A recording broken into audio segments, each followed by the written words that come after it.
Halo, selamat siang. Assalamualaikum warahmatullahi wabarakatuh. Perkenalkan, nama saya Rofi, Teuku Muhammad Rofi. Saya sekarang sedang sekolah program doktoral di University of Electrocommunications di Tokyo, Jepang, dengan bidang studi elektronika. Dan saat ini saya memegang amanah sebagai Ketua Umum PPI Jepang 2013-2014. Pada kesempatan ini saya diminta memberi pandangan mengenai C, C Generation, Connected Generation, dan bagaimana TIK mempengaruhi kehidupan manusia. Tak bisa dipungkiri kejayaan teknologi saat ini adalah kejayaan teknologi informasi dan komunikasi, atau kita sebut TIK ya. Sehingga peradaban dan budaya yang berkembang pun adalah budaya yang berbasis TIK. Dan sehingga sangat wajar ketika anak-anak dan kita, generasi yang dilahirkan pada zaman ini sangat lekat dengan alat-alat TIK. Kita, inilah generasi TIK. Kebanyakan dari generasi TIK akan melihat TIK sebagai suatu hal yang lumrah dan memang sudah semestinya ada. Generasi ini sedang terlarut dalam dinamisnya perkembangan TIK. Namun perlu dicatat bahwa ada satu fase dalam perkembangan TIK yang terlewat bagi generasi kita, yaitu fase mensyukuri kehadiran TIK. Adakah di antara kita yang mengalami atau ingat bagaimana dulu hidup tanpa smartphone, tanpa handphone, tanpa komputer, atau bahkan tanpa internet?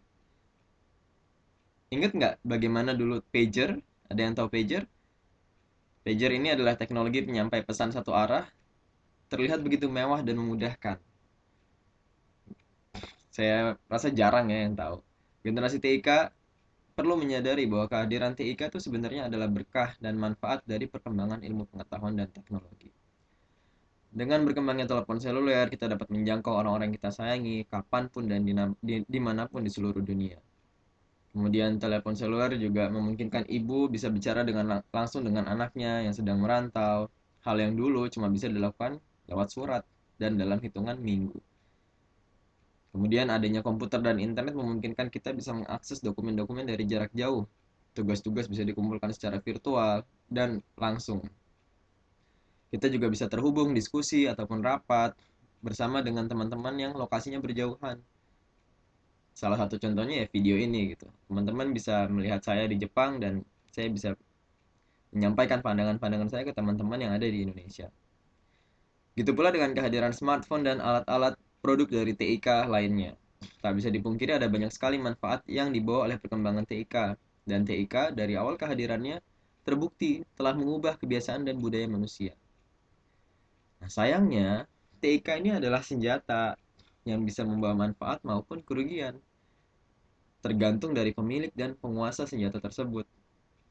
Kemampuan TIK dalam membawa manfaat dan mengubah kebiasaan manusia yang mengiringinya, dalam hal ini generasi TIK, sama kuatnya dengan kemampuan TIK membawa keburukan, mengubah kebiasaan dan merusak karakter generasi yang mengiringinya, generasi TIK. Cukuplah kita dengar dari berbagai media bagaimana TIK disalahgunakan untuk memfasilitasi konten-konten kekerasan, pornografi, dan sebagainya. TIK yang menghubungkan orang-orang dalam jarak jauh juga ditengarai menjauhkan orang-orang yang dekat. Generasi sekarang mungkin lebih senang chatting dan posting daripada menyapa dan diskusi sama teman di sebelahnya. Sehingga lunturlah tata krama dan sopan santun karena tidak terbiasa gitu. Dan tergantikan dengan ramainya wall Facebook. TIK harus diingat bahwa TIK itu hanyalah alat untuk mempermudah hidup, bukan norma atau keharusan yang memaksa kita mengikutinya.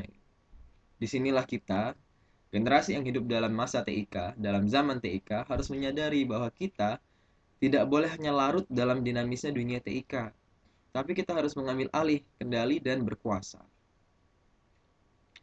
Sekarang gimana mengambil alih kendali dan berkuasa? Tantangan menghadapi dinamika TIK saat ini adalah menjadikannya bermanfaat. Hal ini hanya bisa dilakukan ketika kita berkuasa dan mampu mengendalikan TIK, bukan terlarut di dalamnya.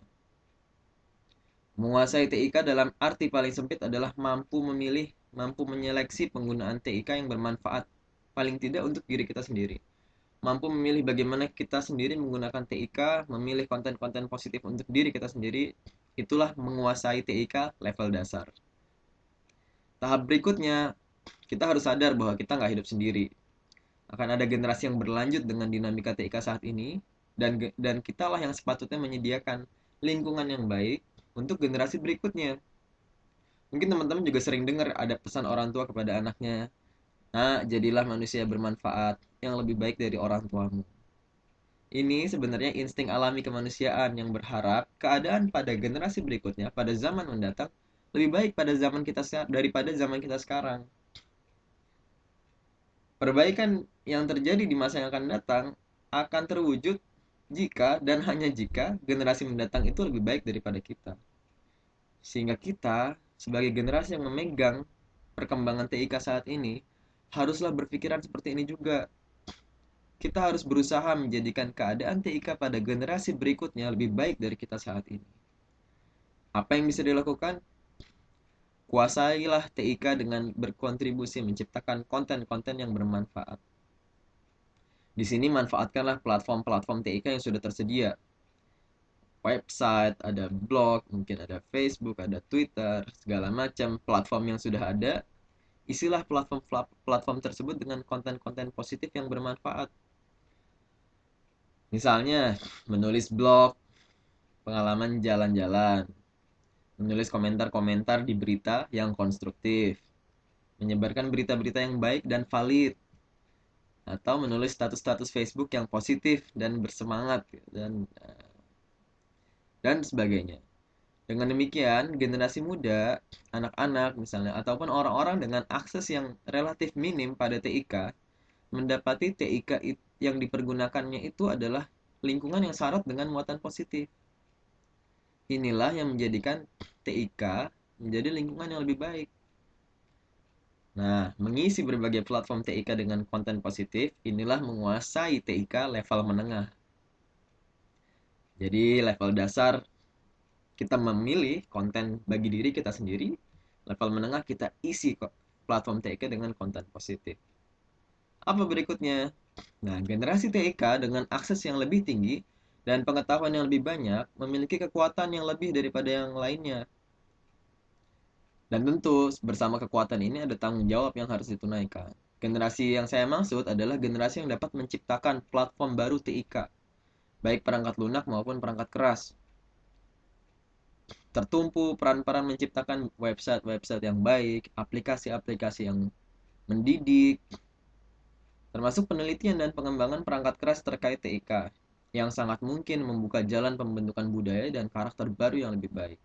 Seperti sudah terbukti sebelumnya, perkembangan TIK mampu mengubah budaya dan kebiasaan. Dan apa yang kita lakukan saat ini sangat mungkin, apa yang kita lakukan saat ini melalui TIK sangat mungkin mengubah kebiasaan dan budaya generasi berikutnya. Nah, kontribusi semacam ini memberi jalan untuk terciptanya lingkungan TIK yang lebih sehat dan lebih baik bagi generasi mendatang. Menciptakan berbagai wadah atau platform TIK yang memberi manfaat, inilah menguasai TIK level lanjut. Berbagai peran dan kontribusi di atas yang saya klasifikasi merupakan tanggung jawab generasi kita, generasi TIK. Tanggung jawab untuk menguasai TIK bukan hanya memakai dan terlarut begitu saja, tapi kita harus mampu mengendalikan dan menguasainya. Karena sekali lagi perubahan-perubahan yang baik dalam TIK saat ini bisa berperan besar dalam membentuk karakter sebuah bangsa. Kenapa? Karena karakter itu terbentuk dari perbuatan yang dibiasakan terus-menerus. Kebiasaan ini lama-kelamaan menjadi karakter individu. Ketika karakter individu ini tersebar dengan pengaruh TIK yang besar, maka karakter ini bisa menjadi karakter sebuah bangsa. Inilah luar biasanya potensi yang bisa dicapai melalui penguasaan TIK. Nah, konsep yang barusan ini ternyata senafas dengan apa yang dibawa oleh Sijen, Connected Generation. Bahkan lebih dari itu, Sijen sudah aktif mengajak berbagai pihak untuk bergandengan tangan menguasai TIK. Peran aktif semua pihak inilah yang sangat diperlukan untuk bisa menguasai TIK dan membentuk karakter generasi TIK, generasi juara bangsa Indonesia. Indonesia sendiri diprediksi menjadi negara dengan kekuatan ekonomi terbesar ketujuh di dunia pada 2030, melebihi Jerman dan Inggris. Demografi Indonesia yang memiliki populasi besar dalam rentang usia produktif menjadi faktor penting dalam prediksi ini. Sehingga kualitas dan kemampuan populasi ini, usia-usia produktif ini akan menjadi penentu. Akankah Indonesia hanya menjadi target pasar bagi ekonomi dunia, dengan kata lain terlarut dalam globalisasi dan pasar global, atau mampu mengambil peran lebih dengan memproduksi barang dan jasa? Kesuksesan ini bisa jadi sangat ditentukan oleh berhasil atau tidaknya kita, generasi TIK, menguasai dan memanfaatkan TIK pada hari ini.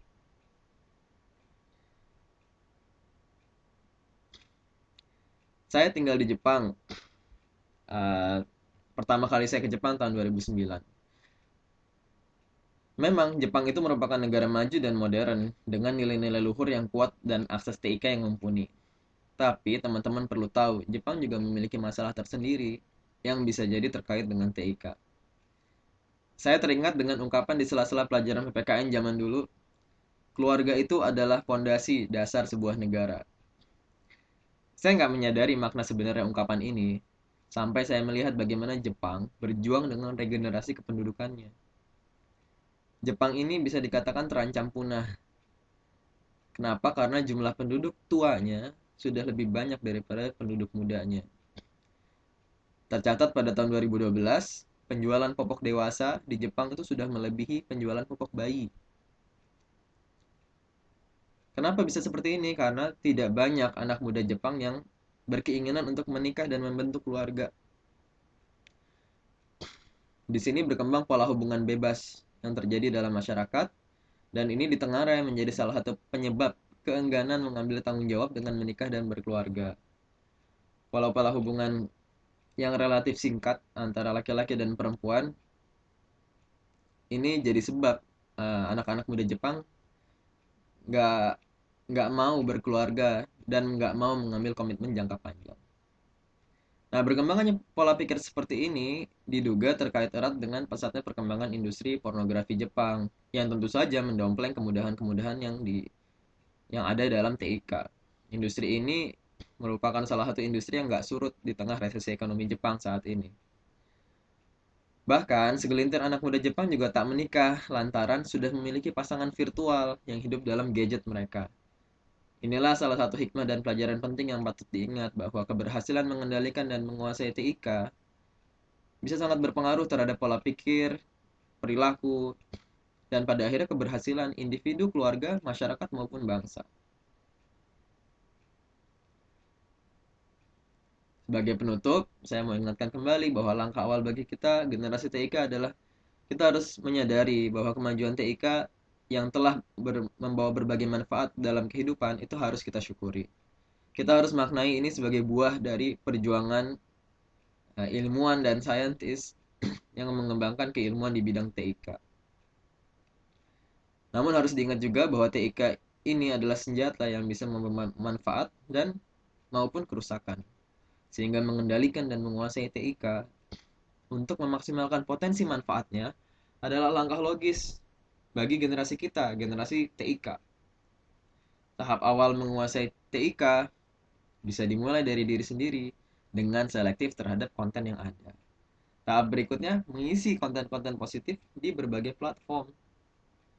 Berikutnya lagi, ciptakanlah berbagai platform positif dalam TIK, baik software, perangkat lunak maupun hardware, perangkat keras, yang membuka jalan untuk berbagai konten yang konstruktif. Dengan demikian, ketika TIK bisa dioptimalkan untuk membawa manfaat, pengaruhnya yang besar terhadap zaman ini diharapkan bisa terpatri dalam masyarakat dan membentuk pola pikir serta karakter yang kuat untuk kemajuan bangsa. Karakter juara bangsa Indonesia. Tokyo, 24 Oktober 2013. Saya Teuku Muhammad Rofi untuk deklarasi SEAGEN. Terima kasih. Wassalamualaikum warahmatullahi wabarakatuh.